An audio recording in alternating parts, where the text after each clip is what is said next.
the very basic thing what we need to have before crafting is a craft mat. I know this sounds very choosy kind of stuff, that do you really need a craft mat? If you are a crafter, if you do crafting like me, like I cannot live without doing crafting every day. So if you are an intense crafter like me, or even if you are doing just crafting for 2 days a week, it's very important to have craft mats. Why to have craft mats? Because one, it protects your surfaces. Secondly, it is super easy to clean. Thirdly, they are like, they last so long, and yes, definitely it gives you a very nice and smooth surfaces to work with it. Now, I have been asked a lot many times that how I manage my craft mats, what is a craft mat, how do we use it.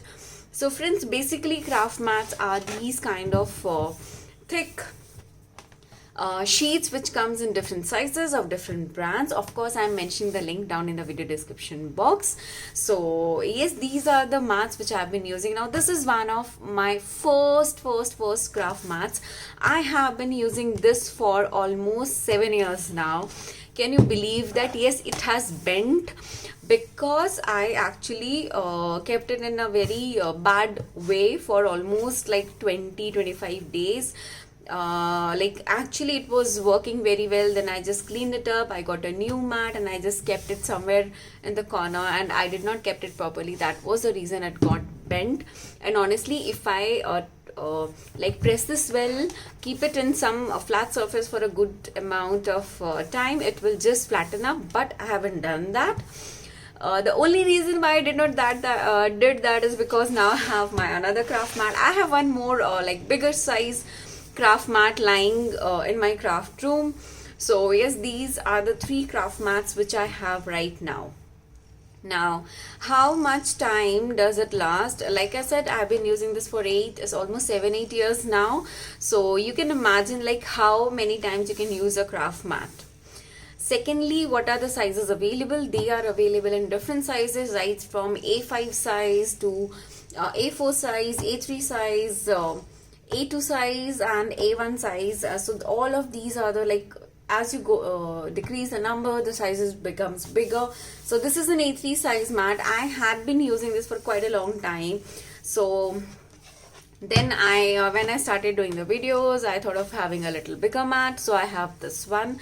Now, what kind of artwork you can do in your craft mats? You can do all kind of crafts work. So let me just tell you that I have been doing my paper crafting, my mixed media projects, my decoupage projects, everything. These craft mats have seen all kind of work here. Now, usually with the craft mats, what you get is the margins. They are always in centimeters, and yes, they also have a nice grid lines. They are on both the sides. There is a difference in different craft mats, the kind of grids they share, the kind of margins they have. Like in this one, we have this angle margin. So if you are doing your paper project or anything, these are really helpful. Although I have never used these grids, but yeah, these checkered lines, they help a lot. So as per the size of your mats, you are going to have all these measurements, which is easier for you guys to know that how you guys need to work. Let me just take out this one so that this is more clear. Okay. So like I mentioned, it has all the measurements in centimeters, so it is easier for you guys to work it out. Now both the surfaces have the margin so that you can use it both the ways. So generally how I do is I keep one surface for my paper crafting and I use one surface for my mixed media. And once I'm done with that surface, I usually clean that. Now, the next important question which I have been asked a lot of time is that how to clean up your craft mats. It is super easy. Whenever I do any of the mixed media, decoupage or anything which has some paints or the mediums on the top of it, immediately after doing that project, I soak this in water. I just keep this on my kitchen platform. I literally just soak this in water.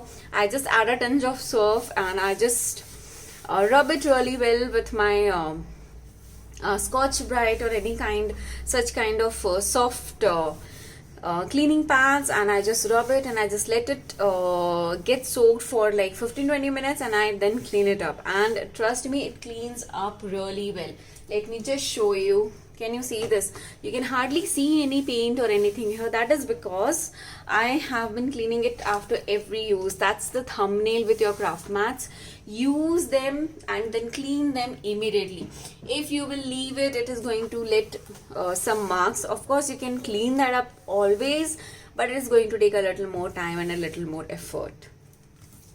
Now these mats are also called self-healing mats. If you are a paper crafter, if you are someone who use a lot of paper knife or those tools, then this is a must for you, because otherwise it is just going to ruin your surface. Now honestly, the table surface what I have is a wooden table. On the top of it I have a plastic sheet, because while working I am such a careless person that I use my colors, my mediums, and I just wipe my fingers everywhere. So yeah, it is a very messy thing, and just to protect my table I use this craft mats, and I don't remember doing any of my projects without the craft mats. Now one other very important thing which I was asked during one of the recent video shoot, like the video which I had uploaded, was that can we use these mats for raisins? Honestly, if you are doing a raisin work, I would highly recommend you guys to have a plastic film or any of the scrap plastic sheet beneath, so that you do not ruin your table. Or you can use a plastic sheet like this one. You get it from Amazon. I'll share all the links down in the video description box. So with these kind of sheets you can work on really well.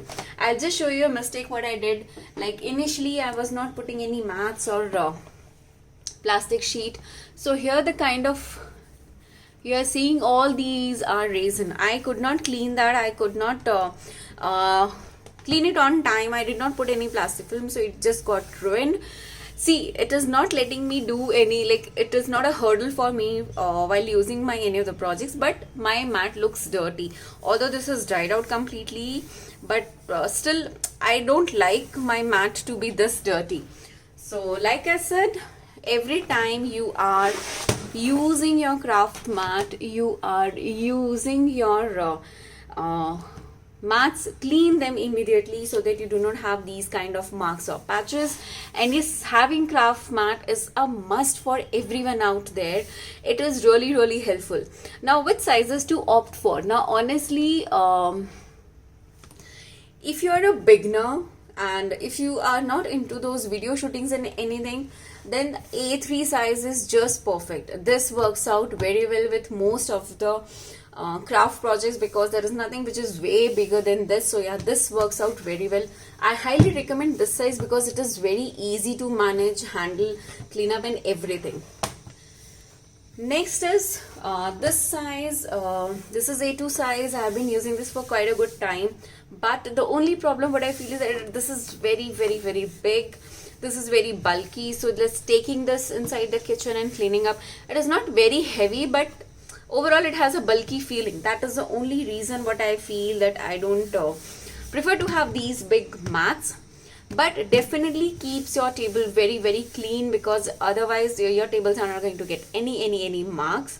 Cleaning up your small mats is always super easy because it is super handy. You can just keep it in any of the corners of your house, clean it up, soak it up, dry it up, and it is done. So if you are a beginner, if you are into not into the video shooting or anything, if you are just doing crafting for passion, for your projects, for your orders, this is just a perfect size. The A3 size is the perfect size for your craft mat. Now honestly, in craft mat I have seen a lot of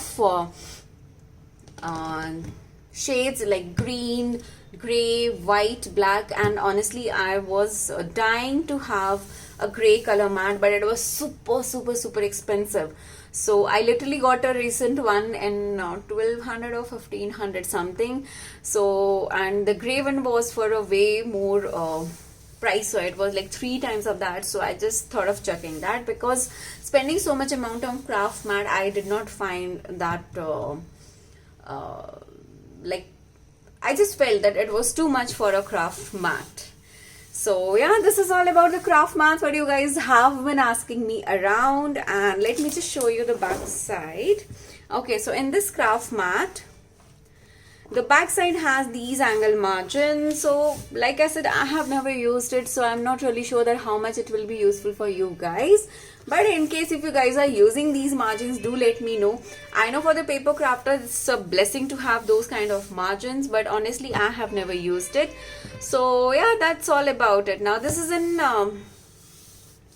A2 size mat, and yes, I have been using this one for almost I think almost a year now, and I'm quite happy with these mats. They are super awesome when it comes to saving your table, when to have a clean surface. And yes, that also leaves you with a habit of cleaning your table immediately. Like once you are done, clean your table immediately and you are quick ready for your next project. So yes, this was all about the craft mat, the basics of decoupage.